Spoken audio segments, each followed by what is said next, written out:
대덕전자는 제가 본 적이 있네요. 자, 요 위에 선을 아래 선을 그리면서 위에 선을 그린 것 같은데 위에 선을 안 지운 거 보니까 의미가 있는 걸로 생각이 됩니다. 의미가 없어 보이는데? 요 아래에 있는 선은 확실한 선입니다. 요거는 반드시 지켜줄 거예요. 얘가 나중에 여기에서 혹시 힘을 잃고 떨어지더라도 여기 1200원은 반드시 지킬 겁니다. 위에 선은 여기 앞에 여기를 뚫고 올라왔을 때 찍은 최고점을 찍은 거거든요. 그냥 여기를 그냥 이은 선이에요. 근데 이후에 한 번도 여기를 안 왔어요. 그리고 팡 뚫어주고 팡 뚫리고 다시 위로 올라갔다가 내려오고 다시 올라갔다가 내려오고. 여기는 데칼코만이네요. 여기 가운데를 반 나눠서 선을 나눠서 위에서 한번 아래에서 한번 위에서 한번 아래에서 한번 이렇게 왔다 갔다 하고 있죠. 이런 속성의 그 종목들이 있어요. 가끔 나와요. 지금 그렇게 보여지는 겁니다. 그렇다고 한다면 이제 순서가 어떻게 되죠? 위죠? 네, 위입니다. 16,000원, 1600원에 사셨다. 1600원에 사셨으면 엄청 싸게 사신 거네요, 그쵸? 6개월 보유하고 계시고. 그러면, 일단, 뭔가 조마조마하거나 무섭거나 두렵거나 이런 건 없으시죠? 하늘천님께는 이런 말씀을 드릴게요. 하늘천님은 기회가 있을 때 못 팔았다. 네, 맞아요. 사실 근데 이거는 못 팔아요. 여기 뚫고 왔거든요? 그리고 오랫동안 버텨봤더니 다시 여기를 돌아왔어요. 그리고 전고점을 뚫었어요. 그러면, 아, 얘 계속 가려나 보다 하고 보이지, 다시 돌아올 거다라고 보이기 쉽지 않아요. 그래서 여기서 못 파는 건 사실입니다. 그런데, 둘째 날, 여기. 2월 17일 날, 최저점 15,600원. 여기에라도 파셨어야 했어요. 그 이유는 얘가 떨어질 때의 모습, 상승을 계속할 때의 모습, 떨어질 때의 모습 이런 게 데이터가 아예 없으시기 때문에 그래요. 내가 언제 팔아야지, 언제 손절해야지, 언제 입절해야지 이 기준이 지금 없으세요. 맞죠, 하늘천님? 그래서 기회가 왔어도 놓친 것 같다. 그럼 앞으로 어디에서 팔아야 될지 혹은 어디서 다시 추매를 한다면 추매를 해야 될지 뭐 그런 거 지금 모르시는 거예요. 그쵸? 그냥 갖고 계시는 것 같아요. 자, 제가 말씀드리고 싶은 거는 그 부분이에요. 기준을 세우시는 게 좋다. 내가 예를 들어서 1600원에 엄청 싸게 사셨어요. 엄청 싸게 사셨기 때문에 1600원에 사신 건 정말 잘하신 거고, 그때 사실 때의 계획이 있으셨을 겁니다. 뭐 예를 들어서 이런 것도 하나의 계획이죠. 옆에 사람이 이거 사라고 그랬어. 이거 왜 사? 그랬더니 좋대. 그쵸? 그러면 그 사람의 말을 듣고 산 거죠. 그럼 언제 팔아야 될까요? 그 사람이 팔으려고 파는 거예요. 그 사람의 말이 기준이 되는 겁니다. 그것처럼 어떤 그 사고 팔 때의 명백한 기준이 있어야 된다. 제가 지금 그 말씀을 드리는 거예요. 예를 들어서 가장 쉬운 초보분들이 가장 쉽게 매매 포인트로 잡을 수 있는 게 보통 이평선입니다. 예를 들어서 얘는 아주 강하게 상승을 했고 여기에 내려왔어요. 보통 22평선은 지켜주는데 얘는 뚫고 내려오네? 그럼 팔아야지. 혹은 62평선은 보통 지켜주지. 여기서 지켜주고 있죠? 근데 뚫고 내려오네? 팔아야지. 그 정도.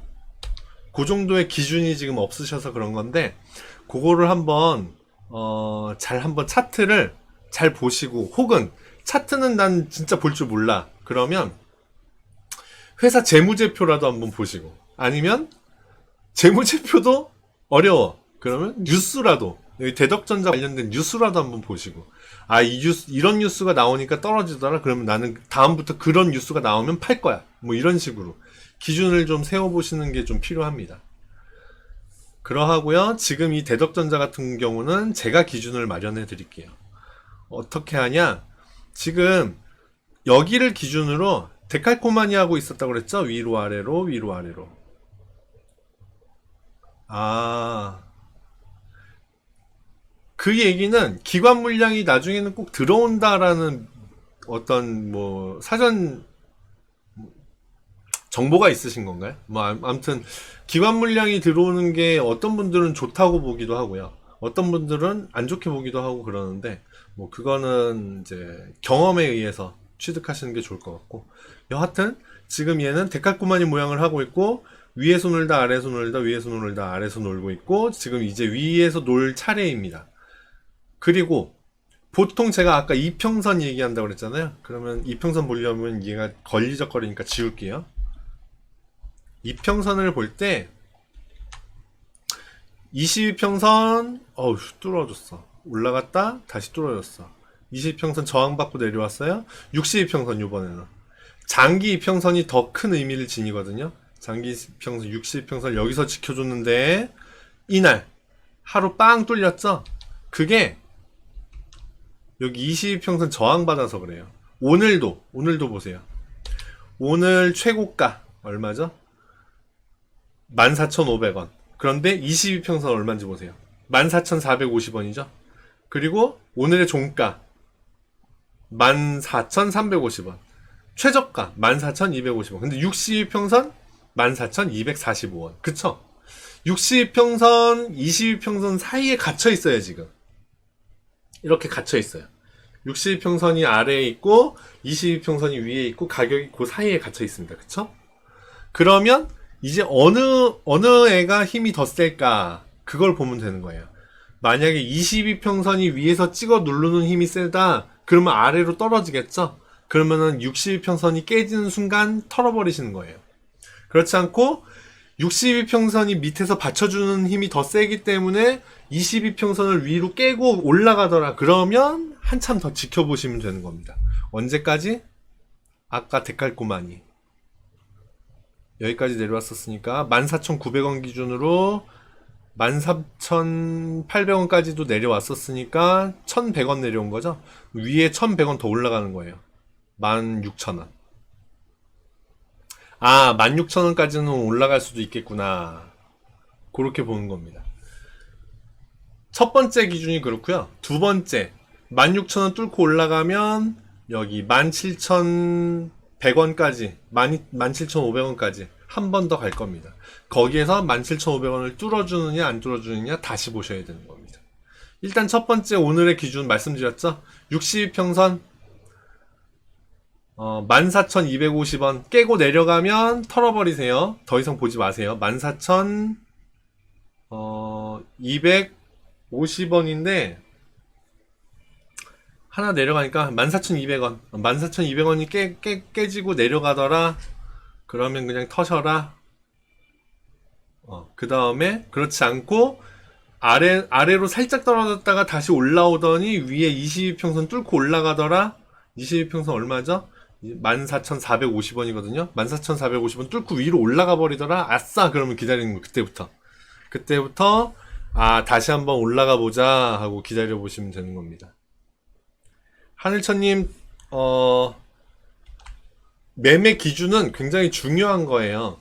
매매를 이번에 한 번 하고 더 이상 안 하실 거라면 그냥 제가 지금 말씀드린 걸 그냥 참고해서 매매하시고 정리하시고 그 다음에 투자를 접으시면 되겠죠. 근데 주식 투자라는 게 그렇지 않습니다.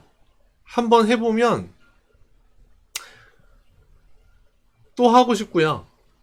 안 하면 바보가 되는 느낌이 들고, 그리고 그 와중에 주식시장은 나도 인지하지 못하는 그 사이에도 항상 열려 있습니다. 주식시장은 평생 열려요. 그렇기 때문에 매매를 하려고 하면 이런 것들을 좀 알아야 되는구나. 매매라는 게 그냥 막무가내로 하는 게 아니고 기준이라는 게 좀 필요하구나. 이런 것들을 좀 참고하셔서 앞으로는 조금 여러 가지를 한번 봐보세요.